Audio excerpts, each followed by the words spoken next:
Thanks for tuning in today. I'm Dr. Nick, the Incrementalist. Join me as I seek out the small incremental changes being applied in other industries that we can learn from and that can be applied in healthcare. Can these changes bring immediate value, but also add up to the big improvements and revolution we need in healthcare? Come along with me to explore the possibilities. My innovative guests from around the globe have used small incremental improvements to achieve their moonshot. And today, I'm delighted to be joined by Sadé Osotimehin. She is an advanced practice pharmacist at the University of Maryland School of Pharmacy. Sadé, thanks for joining me. Thank you for having me, Dr. Nick. Appreciate the opportunity. So if you would, for the benefit of our listeners, I think it's always important to get a little bit of historical context. How did you arrive at this point? What was your journey to this place in your career? And, include some of the highlights, if you would. Absolutely. Thank you so much. So I think to start at the very beginning of my journey and how I got here, my favorite subject in high school was chemistry. And so just trying to figure out what am I going to do with chemistry. And so two thoughts came to mind. One was pharmacy and the other was industrial chemistry, very divergent fields. But I knew that I wanted to be in the healthcare field. I wanted to help people. Matter of fact, my father wanted me to be a medical doctor, but I wasn't having any of those. I couldn't stand the sight of cutting people up. And so I'm sorry, Dad, to break your heart, but it's not going to happen. So I think going from wanting to be in the healthcare field and really enjoying chemistry, I figured I would go into the field of pharmacy and still be able to help people with my knowledge and my skill set. So as far as my undergrad, pretty much my life has been about pharmacy right from out of high school. I did get my Bachelor of Pharmacy from University of Ibadan in Nigeria. It was a 5-year program with a lot of tears, very rigorous pharmacy background, very intense, certainly under the British curriculum. But it did serve me with a really great foundation in pharmacy.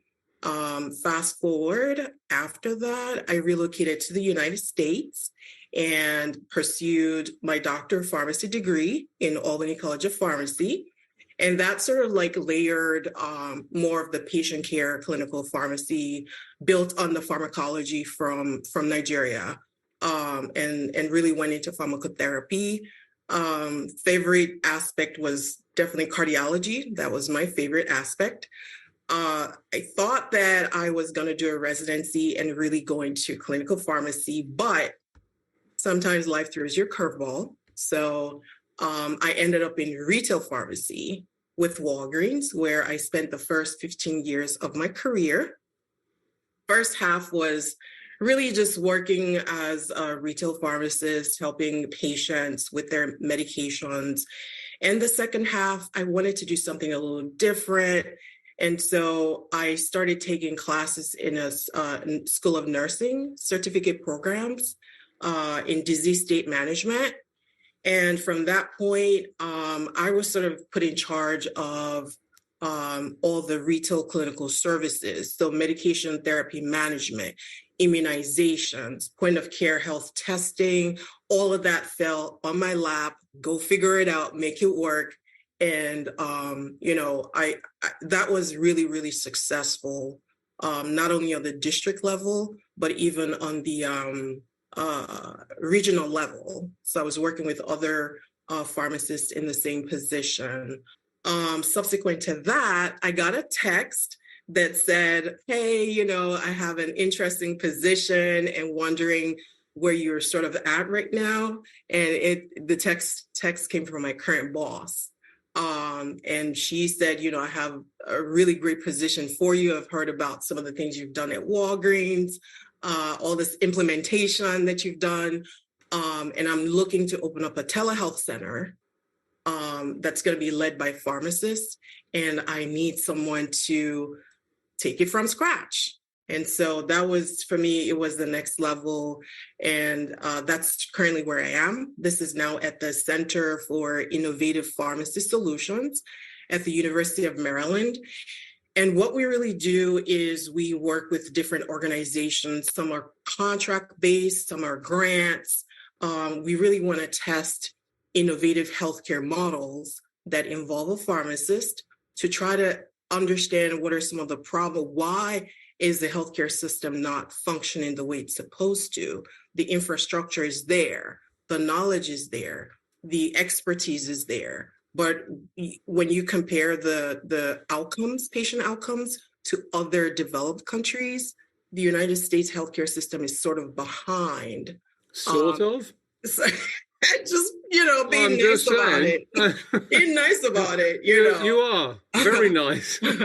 Being nice about it. And then when we talk about healthcare cost, it's like astronomically, like a lot more. So why are we spending more, but the results are not as great?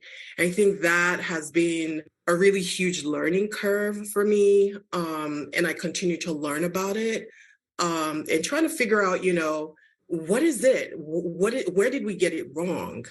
And really, I have learned that, it's really the simple things that we're probably overlook. I mean, we do really great work with acute care. A patient has an MI, the number of deaths from a heart attack has really dropped. We do a fantastic job with that. But in terms of chronic care and making sure, chronic diseases are not things that are being managed in the emergency room, not so much. So just taking time to understand that, and this position has given me the opportunity to really learn, work with innovative grants. Currently, we have under our belt pharmacist-led remote patient monitoring that we're doing. Just a lot of and we're really working with patients who are, quote unquote, have been left behind. Lots of health disparities, lots of social determinants of health barriers. And it's been a very humbling and eye-opening experience thus far. Great intro. Love the sort of history and the background. I'm going to go back to something at the beginning, and we'll come back to some of the where you are currently. But I just want to go back to the chemistry for a second, because I got to say, in most instances, people don't go, "I love chemistry." At least that wasn't my experience. I mean, I did. And the fact that you did is kind of interesting to me, because it's not that sort of love field, but you clearly did, and that was part of your passion. I did. It was like my favorite subject. Like the textbook from front to, it was one of those, like, when I say that I read the textbook, every single page, every equation in there, I could rewrite. I don't know where it came from, but I just found it, or maybe it found me. I don't know, but yeah, it is odd. I agree. But I didn't use that word, and I would not, because okay. I think what's really interesting about it, and it's always why I like to ask the question at the beginning, is it's what drives people. And one of the things that our minds are just, where we have different approaches. We have different lenses. That's what I've realized. And, I realized that, my lens is based on all of the things that I personally love. And that love, or, passion element really sort of helps drive, I think, sort of innovation and expression in sort of opportunities. It's one of the reasons that, they have a tendency to say, it seems a little bit flippant, but, find something that you love and do it for the rest of your life, and you'll never work a day in your life. And, it sounds like you've got that in some form, at least, with pharmacy, because it's about all of these molecules, essentially. And, we've got lots of variations on those molecules from even, a few years back. We're sort of learning more and more. So fascinating sort of experience that drives you. But now fast forward, you've sort of gone through this, you've gone through a retail experience, you've gone through a different country. So I imagine all sorts of experiences and exposures to different health systems. You're incredibly generous in your reverence to how poorly we're doing in the United States. I'm just going to call it as it is. It's a disgrace, quite frankly, given the outrageous amount of money that we spend, and we're not getting value for money. And here you are in a program, and I'm going to challenge you a little bit because I don't think most people think of it in this term, but a pharmacist in a telehealth sort of circumstance as a clinician. Is that really, how does that come about? You just deal with molecules. Absolutely. And I think that that's a fantastic challenge and challenge accepted. And I think that you certainly have sort of opened a door that I definitely want to dive down that rabbit hole and explain that,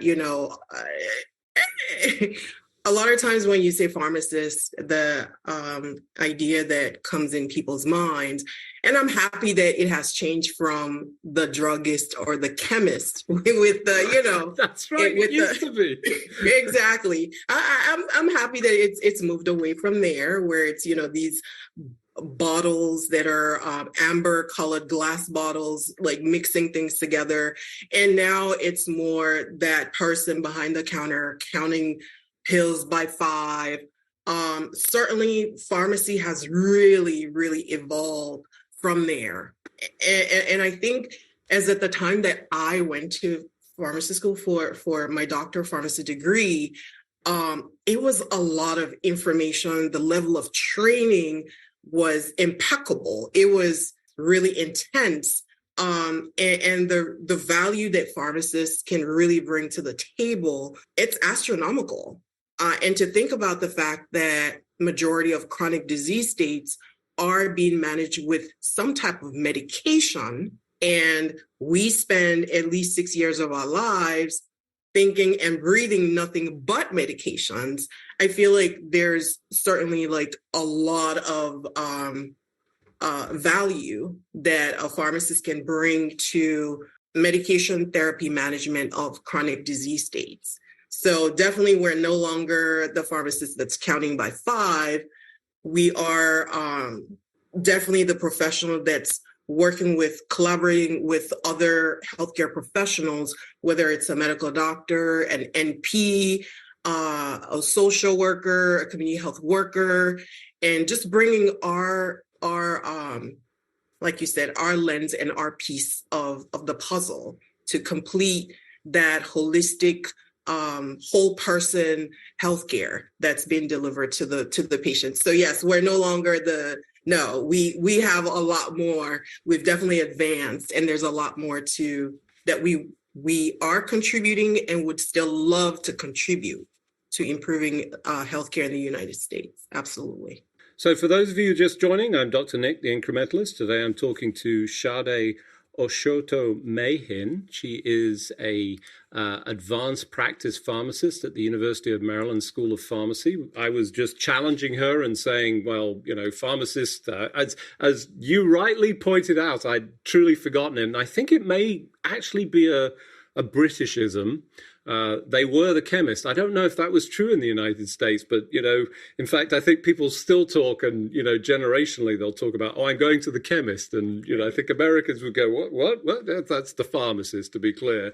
But the other thing that's, I think you didn't highlight, but is abundantly clear to anybody that sort of interacts with the system is you have this relatively short interaction with some clinician, and then you'll go to the pharmacy experience, and it can be an extended experience. And in fact, I had this with my own mother-in-law, and we were having all sorts of challenges with medications as she was being discharged. And I was in the pharmacy 4 times in one day, interacting, got to know the pharmacist, a whole experience. And this was me I was a seagull in this particular instance. I flew in, did my little thing, and then flew back out again.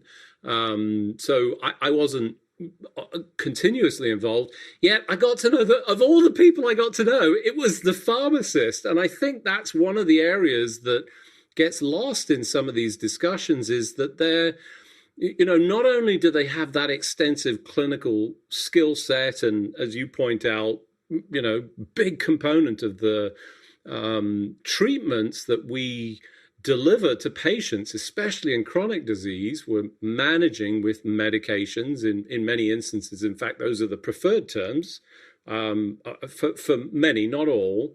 But they have this much closer relationship, and I think potentially understand the patient a little bit better. Absolutely. And I think that what you're getting at is that the pharmacist is possibly the most accessible healthcare professional. Again, you're being generous. It's not possibly, they are. They are, okay. Being generous, okay. Because, and you're right, if you think about it, a patient would have appointments with their provider once in 3 months, 4 months, sometimes once a year. While, like you mentioned, in the span of a month, you were there 4 times. No, 1 day. 1 day, okay. In 1 day, you were there 4 times. 1 day, 4 times. Exactly.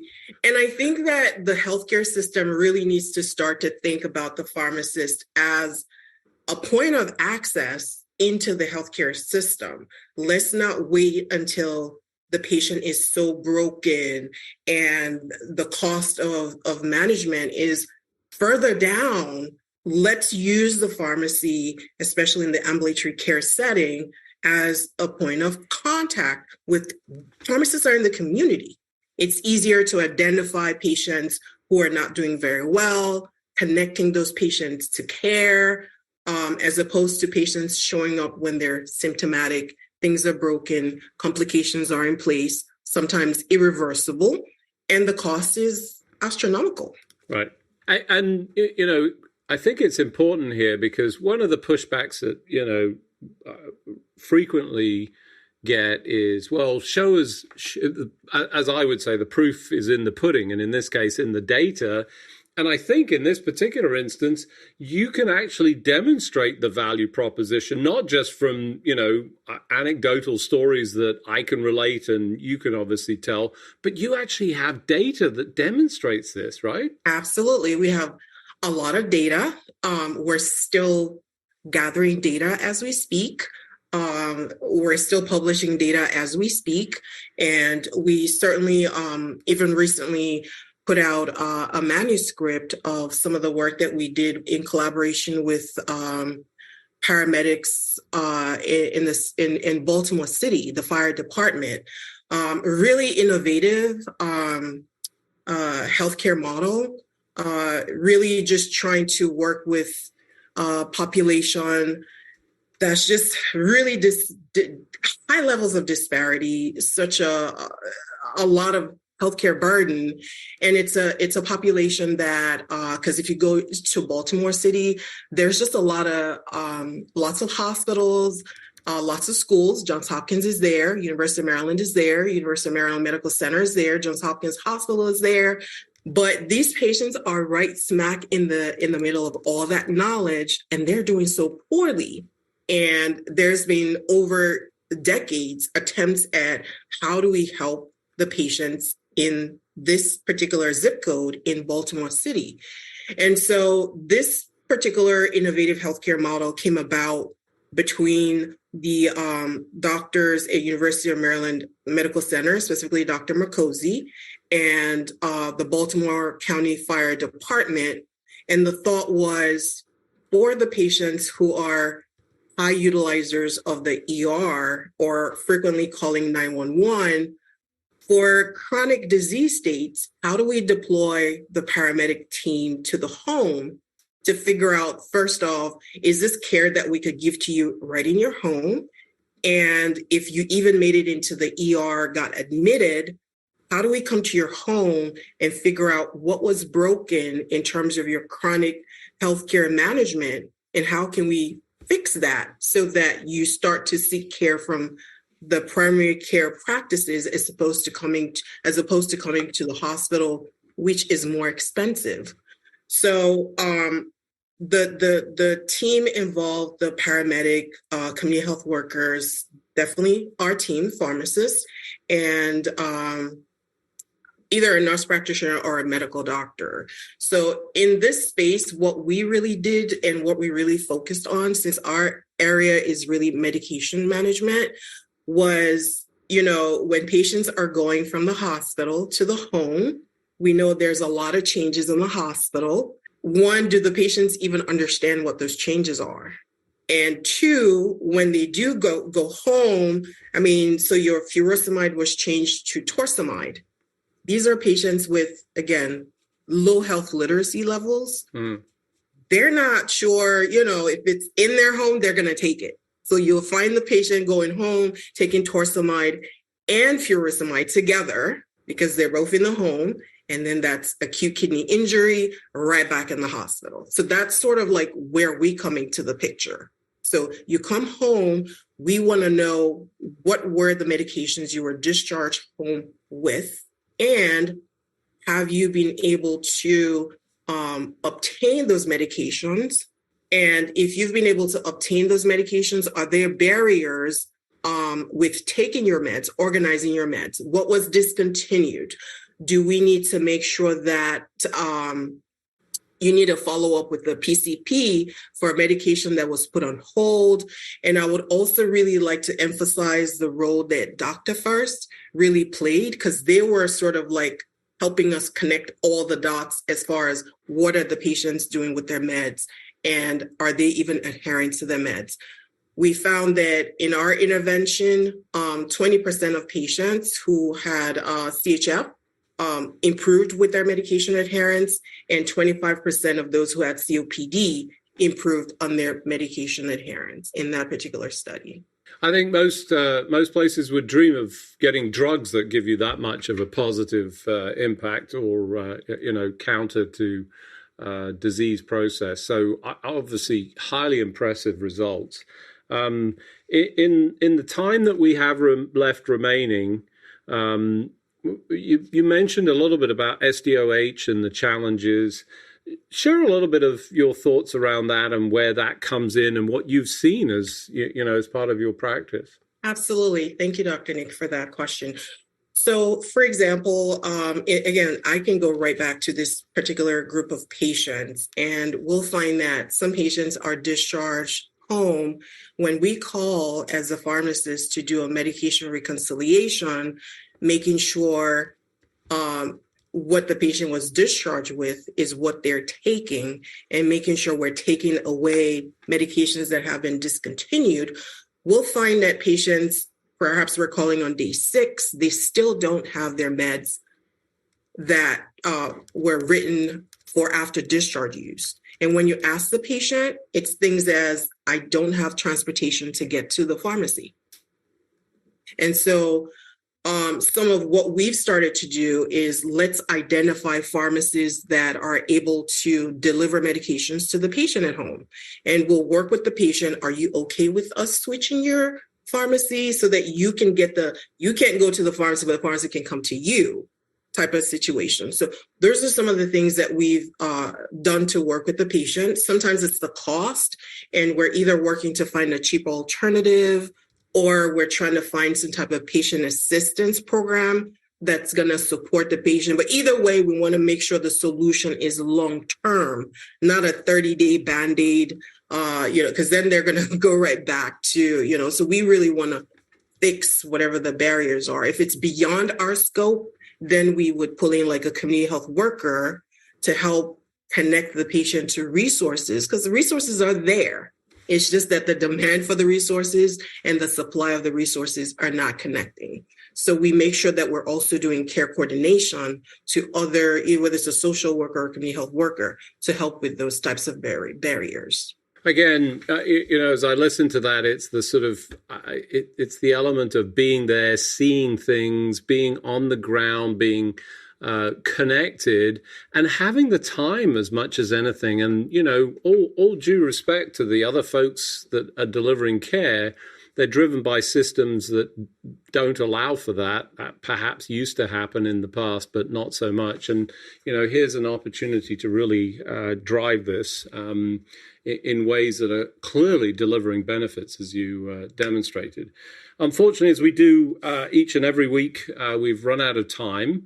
So it just remains for me to thank you, Sadé, for joining me. Ngozi? Thank you so much, Dr. Nick, for having me. It's been a pleasure. Thanks for joining me today.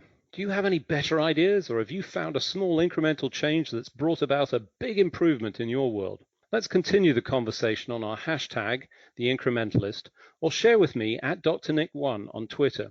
You can find more information about the show on our program page at healthcarenowradio.com. And tune in next time to hear my discussions with leaders and innovators from around the globe who've revolutionized their space by using small incremental improvements to achieve their moonshot. I'm Dr. Nick, the Incrementalist, and I'm starting a revolution through evolution.